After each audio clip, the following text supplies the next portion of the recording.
Hello, hello, what's going on? Merry Christmas, happy holidays, all that good stuff. It is your boy, Mr. Opinionated, coming to you with the Talking Tours, episode 5. I took a little break, but now I am back, and it's time to hop back on the line of consistency. So, what is the Talking Tour? The Talking Tour is basically a tour of me talking, sharing some of my poems, sharing some of my writings, and basically talking about them, talking about the inspiration and where they came from, and how they make me feel, how they make you feel. So, of course, as always, there's a sponsor for my live. And when I say sponsor, I just basically mean a stream where I can get something from, streams of income or businesses or what have you. So today, as we shared in the past, we have our wonderful sponsor, Scentsy, and I am currently melting from the Scents of the Season collection, which is a wonderful collection of holiday scents that I have in my warmer, and I'm going to share the warmer that I currently am using in this particular room of the house. It is, ta-da, of course, a holiday tree, and we have the wax melting in there, and you can smell the wonderful aromas in the house. Aromatherapy is good. So I don't know what your house smells like, especially on holiday, but you always want to have something good melting. So the poem that I am sharing today, as I posted earlier, is Our Love.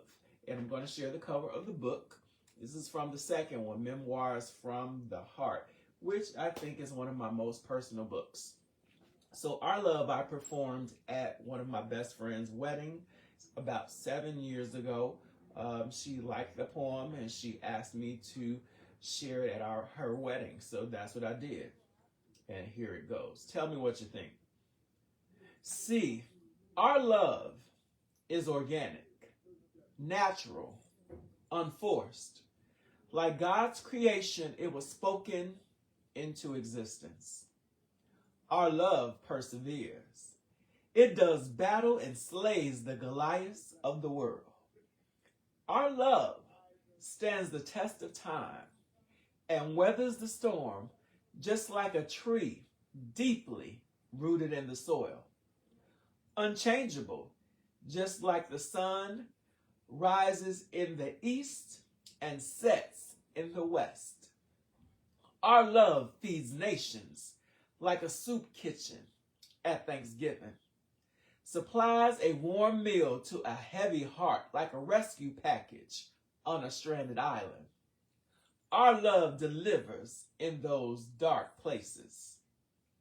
Our love travels from the east coast to the west coast by plane, by train, by car. Our love is not confined to one spot. Our love satisfies, quenches thirst like water, nurses wounds like neosporin. Our love heals. Our love can survive a lynching. We have love lynching survival kind of love. Our love survived the transatlantic journey. Our love is unstoppable, like Superman, infused by the sun. Our love empowers. So it's not a very long poem. However, it is all about love. And we are in a season of love. So I'm not sure exactly what the motivation from the poem was, but of course it was love. And love is one of the most powerful forces in this universe. It's driving this holiday season, of course, at the root of it, if you want to mix in some commercialism that has just been added to it. But love, our love is organic, natural, unforced. Whenever I think about love, whether it's friendship love or it's romantic love, we want love to be organic. When it's unforced, it just feels natural.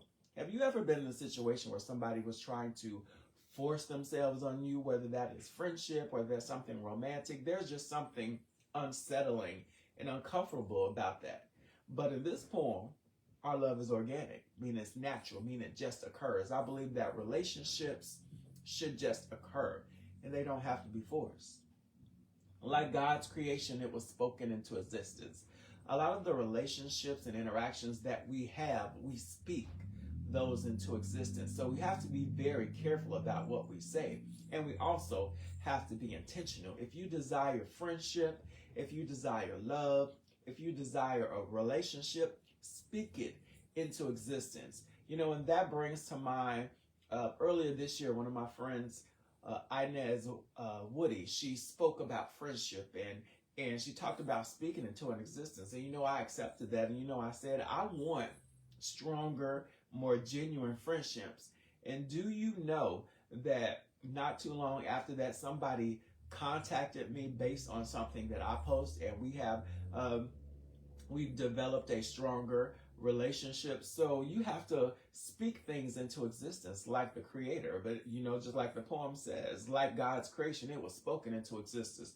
So if you know that there are some things that you want, some relationships, you want more love, speak that into existence, but also be a person that gives out love. Our love perseveres. It does battle and slays the Goliaths of the world. Love is one of the things that perseveres. You're going to get hurt sometimes when seeking love. You're going to get shaken sometimes when you're seeking love. But it says our love, the love in this poem, perseveres, meaning that there's going to be some rocky things. There's going to be some unsettling things happening. There's going to be temperatures that seem like they're too hot. But love, genuine, true, organic love, perseveres. Our love stands the test of time and weathers the storm. Love, genuine, true love, stands the test of time. Now, sometimes we get emotional. Love does not always equal emotion. Because some people say, oh, I have the butterflies of love in my stomach. After those butterflies stop fluttering, love still remains, because we know that real love is not always based on emotion. It's based on action. It's based on patterns. It's based on, I'm not feeling so well, but I still know that I am committed to our relationship, whether that's a friendship or whether that's a romantic situation. So in that poem, our love stands the test of time and weathers the storm. There are going to be storms in love. Think about your friendships. Think about your relationships. And think about how sometimes things get rocky. But if you let love lead and you let love be at the forefront of those friendships and those relationships, that even through the rockiness, even through the time, that your love will still persevere.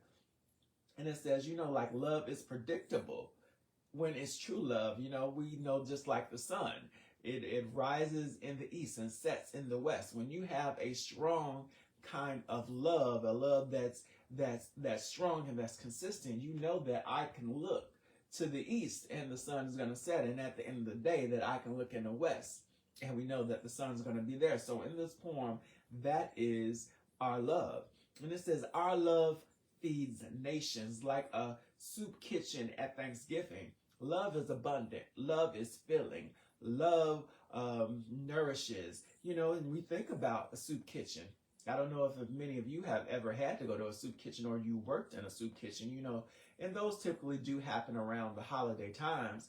And the happiness of the people to have a meal, real genuine love, when you receive it and you get it, it is supplying a need, a necessity, and it's making you feel good. So in this poem, our love is filling a void. It's making me feel good, just like a meal in Thanksgiving, or since it is Christmas, that Christmas holiday meal that you're eating with your family. That's what love is in this poem.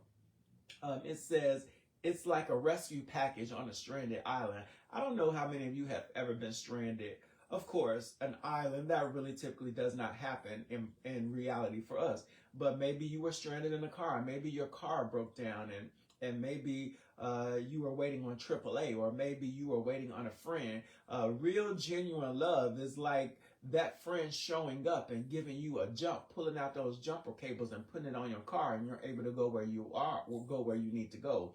Or whether you're waiting on AAA to come and they tow your car to the mechanic or to your driveway so that a mechanic can work on it. That is what love is like. It's like a rescue package on a stranded island when you don't have that love and you need it, and it comes right on time. Some of us need love today. Some of our families are not there. Some of us have lost family members. Some of relationships are broken down. But when genuine love sees that it's needed and it shows up, it is like a rescue package. So that's what our love is like in this poem. It says, our love travels from East Coast to West Coast, meaning when there's distance. Some of us have long distance relationships. Some of our family members don't live in, I live in Chicago. Some of those members aren't in Chicago. Some of those friends aren't in Chicago. But right here, this is talking about a distance does not affect love, because love can travel across distances by planes, by trains, by cars. Our love is not confined to one spot, just like the love of God. You know, it's here, it's there, it's in Asia, it's in Africa, it's in Japan. No matter where you are, when you have genuine love with somebody, time cannot break that love down. A distance cannot break that love down. So, our love is not confined to one spot. Think about the people in your life who you can't be with at this moment. And think about the holidays. And think about how they're over there and you're wishing you could be with them. You can pick up the phone. I talked to my father this morning. We had a little conversation. And we have what I like to call, George Jetson calls. You can now see somebody on video chat just like I'm chatting with you. So planes and trains take us to where our love needs to be. Technology takes us to where our love needs to be. Our love satisfies, quenches thirst like water, nurses wounds like Neosporin. You know, when you get thirsty and you need a drink, and some people grab a soda, some people grab alcohol, but nothing quenches thirst like water. Think of our bodies and how they're made of water, like 98% of water. So true, genuine love quenches like water. Think of when you're really thirsty and when you get that drink of water, how better you feel, how your body is nourished. That is genuine love. And think about that Neosporin when you get a cut. One of the most painful, I think, little small cuts that you can get is a paper cut. And even though it's one of the smallest cuts you can get, it is so irritating. But when you grab that Neosporin and you put it on there, that wound is soothed and you can put that Band-Aid on it and it heals. That is what true, genuine love is like. Our love inspires. Isn't love inspiring? Think about all those times that you were in a situation where you were receiving love and how you are inspired, and you are inspired to create, and you are inspired to help, and you are inspired to do things for people. That is what love is like. And in this poem, our love inspires. It's that old soul love, that Mississippi lynching, I can survive a lynching kind of love. And just think about the South. Think about the things that African Americans, or you want to call yourself Black, African American, whatever label that you're wearing. Think about how love survived the terror and the lynchings in the South about people whose lives were based in hate and they wanted to destroy.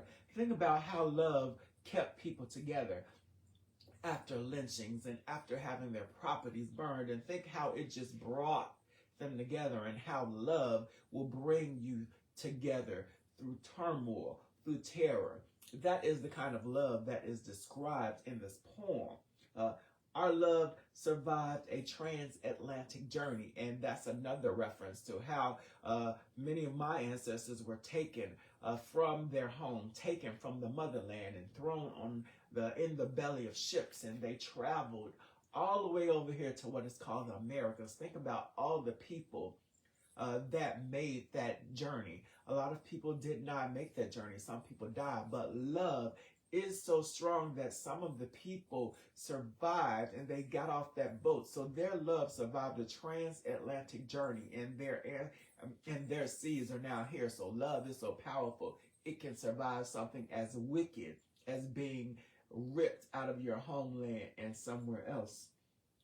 Our love is unstoppable, like Superman infused by the sun. And we know that if you are into comic book characters and you're into Superman, and that sun empowers him.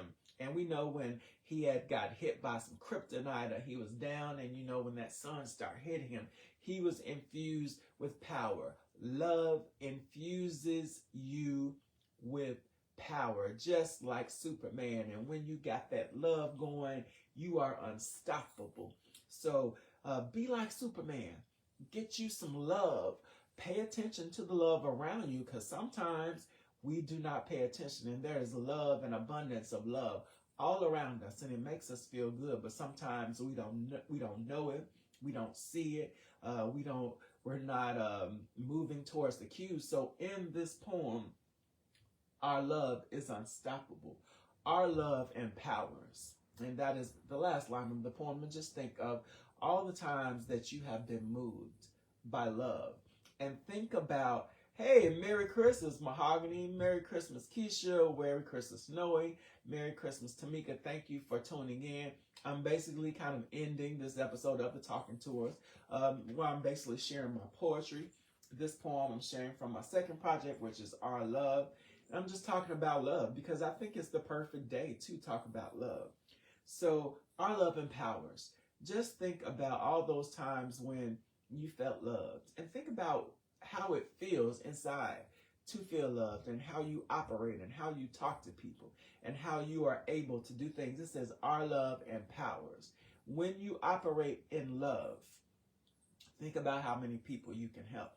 When you operate in love, think about how you can love yourself. When you operate in love, think about how you can make a harsh message be a little softer. When you operate in love, think about how you can touch people who have not been loved. You can touch people that are residing in hate. So that is the poem. Our love. It's organic. It's natural. It's unforced. It perseveres. It feeds nations. Love is one of the most powerful components on the planet. And I believe that it keeps the planet spinning, because there are so many bad things going on. There's so much hate. There's so much destruction. There's so much manipulation. But love conquers. Love endures. And if we're doing anything that is not powered by love, it will eventually run out of steam. So that is my message on the Talking Tours episode 5. Talking Tours occurs on Monday, so I'm back on track. So I'm big up to my boy Jamar for encouraging me to get back on the horse. And even though I had a break in continuity and stopped me from sharing, but if you all want to, of course, I'm going to be taking this into 2024. If there's something that you want to share, you have a piece of poetry, you have some writings, we're going to try to construct something so that you can join the Talking Tours, because I believe that talking helps us. It's therapeutic. Writing is therapeutic if you're a writer. So this is my episode of the Talking Tours. So Merry Christmas, Happy Holidays, have a wonderful day. Try not to focus on having an abundance of material things today, because so many people will get caught up in what they see in the Facebook feed. We all know that people share the best of the best on Facebook and Instagram and videos. And we know that today seems to be driven by material possessions. But think about things that you have that are not materials. Think about all those people that love you, because oftentimes we focus on people that are not contacting us, that are not supporting us, that are not doing anything for us, and we get kind of down. But focus on the things that you do have. Focus on the people who do check in on you, whether that is a phone call, whether that is a text, whether that is an instant message, whether that is a like or a share. People love you. People love you. And we often forget that. I shared an article earlier this morning about loneliness, and I'm going to end on this note. During these holiday seasons and special days and things like that, a lot of people are lonely.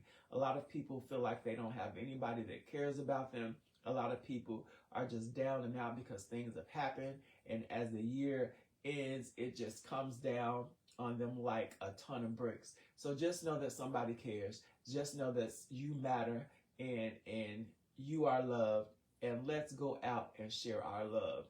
Jesus is the reason for the season. I will drop that note. And I know that historically, if you look at things, this is not Jesus' birthday for those of you that celebrate Jesus. But it is an opportunity for us to share the love that he had for us, if you're a believer, which is a sacrificial kind of love. And we know that love is not afraid to sacrifice. So go out and love up on somebody today, capture some love and all that good stuff. Hey, Brother Chrisman, thank you for popping us in.